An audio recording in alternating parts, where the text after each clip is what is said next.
Okay, yebo sanibona. Namhlanje ngike ngathola umbuzo othi yini umehluko phakathi kwa-EasyCrypto noLuno. So njengamanje ngifuna nje ukunitshengisa nje izinto ezikhona ka-EasyCrypto engekho kwaLuno nakaLuno ekhona ka-EasyCrypto engekho. Okay. Njengamanje njena ke la ku-EasyCrypto kukhona into okuthiwa u-EC10. EC10 ilapho othola khona ama-cryptocurrencies enza kahle awu-10 agruphe ndawonye. Bese kuthi ECA20 ilapho uthola khona ama-cryptocurrencies awu-20 ahlanganise ndawonye lawa amancane ukuthi ungakwazi na ukuthi ukhule nawo. Okay, khona nokunye basazokulontsha futhi lokho nje ukuthola ngaphansi kwa-EasyCrypto. Bese siza la kuLuno banama-cryptocurrencies amangaki awu-10 yo wonke lawa akhona ongakwazi ukuthi uthenge kuona. Bese kuthi kaLuno kukhona indawo lapho ukwazi ukustake khona so that you can earn passive income, but ke leyo basayivalile kwamanje kodwa bazoziphinda beyivule. Bese siya scrolla ke size la ku-EasyCrypto sifuna ukubona ukuthi mangaki khona ama-coin akhona. So ama-coin atholakala ku see all.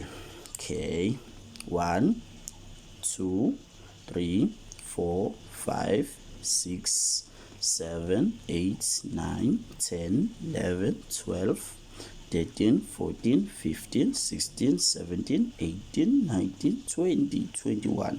Okay, ngisiyawubona na umehluko ukuthi umehluko ke u-EasyCrypto unama coin amaningi. Kuya ngaka ukuthi umuntu kanjani uyathanda no-invest ama-coin asamasha namanye asemadala namanye akade loser kakhulu yabo.